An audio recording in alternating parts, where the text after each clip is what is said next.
I regret to inform you, a short story by Lee Anderson. I drove with Bucky as my passenger. We squeezed together inside a rust orange Corolla with missing hubcaps, I-40 unspooling before us, a black ribbon tracing tan swells of New Mexico earth. How long you known Twigs? I asked. I had to repeat myself. Wind chattered angrily through the open windows. Soon as we both learned to walk, Bucky said. He was so named for a pair of jutting front teeth. His black ponytail flamed around his head.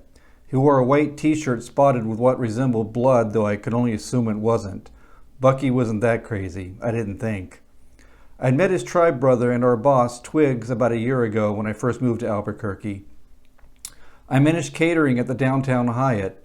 Twigs started out as just another teenage native kid who owned little hope of a better job except working for me as a food runner. He couldn't have proved me more wrong, though. His status improved tremendously once he began selling meth.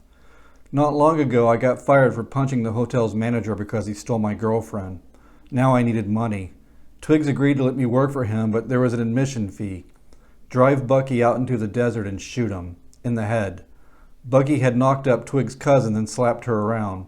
He also owed Twigs money, which was likely the larger reason.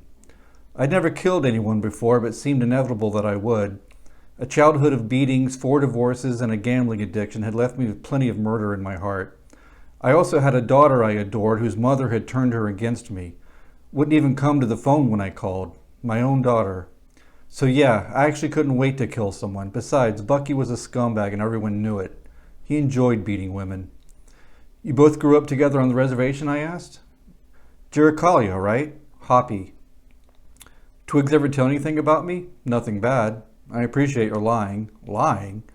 Bucky looked at me. I kept my sight on the road, but still felt those eyes, those arrow-point eyebrows shooting to his hairline. Ain't a single word of bullshit ever passed these lips, Paleface. It was what all of Twig's friends called me, Paleface. A joke. Ever been to New York? I asked Bucky. Twig tell you what we're picking up there? Bucky said nothing. A stillness. Something was off. I looked to see that Bucky held a pistol on me, snub-nose model. My nerves sang with adrenaline, but I managed to drive straight somehow, hold a steady speed. Stop the car, he said. Or what? You'll shoot me while I'm driving? What's going on? I'll shoot you while you're driving. Pull over. As I did, an 18-wheeler appeared out of nowhere over top of us, gassing its horn. Plastic and glass exploded from my door, opening my forehead. The world was a deafening dial tone. My left eyebrow sponged blood. Next bullet will divide your brains, brother, Bucky said to me, his voice from the other end of a long hallway, filled with ringing. I lifted the hem of my t-shirt to my head, came away with deep red stains. Damn it, dude. Give me your gun. Don't have one. Paleface, I regret to inform you, but I will kill you. Search me. I am unarmed. Anunnaki, get out of the car, slowly.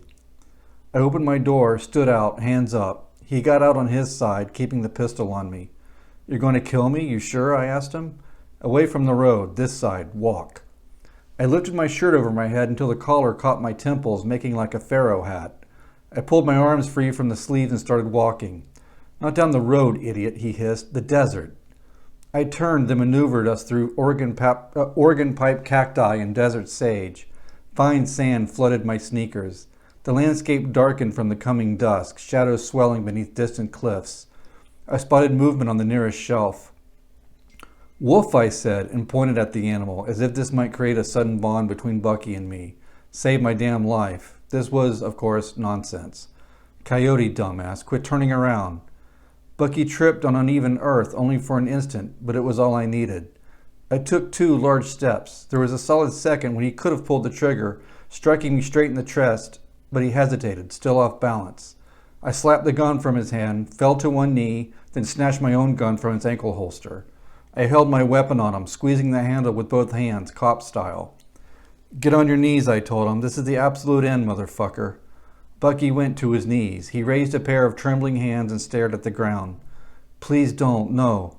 His voice pinched higher so he sounded like a little girl. Reminded me of the time my daughter had spoken those very same words while I stood over her mother. Please don't, no. And the sobbing. Lie on your stomach, I commanded him. He obeyed. He coughed and the soft orange earth dusted his lips. Please, brother, he whispered. I wasn't going to kill you. Ain't your brother. I aimed the gun at his head. I leveled my arm. Bucky struggled to his feet and ran, just went for it, shedding sand the whole way. He seemed to lose his breath after only a couple of steps, but he kept chugging, kept pumping those legs. His t-shirt rode up his ridiculously bouncing torso, while his ponytail whipped his back. I touched my head at the place where it stung. I touched the blood. I looked over my shoulder at the coyote on the cliff, and he was still there, watching us, his sageness lording over the land like it must have done since cavemen. I wish someone else were here with me to see this beautiful animal. My daughter, maybe, but no, not now. She'd be scared. No, terrified. I was terrified. I aimed again at Bucky and pulled the trigger, over and over. I made sure I missed, my bullets denting the dark earth inside each footprint. I kept shooting, even after the chamber clicked empty.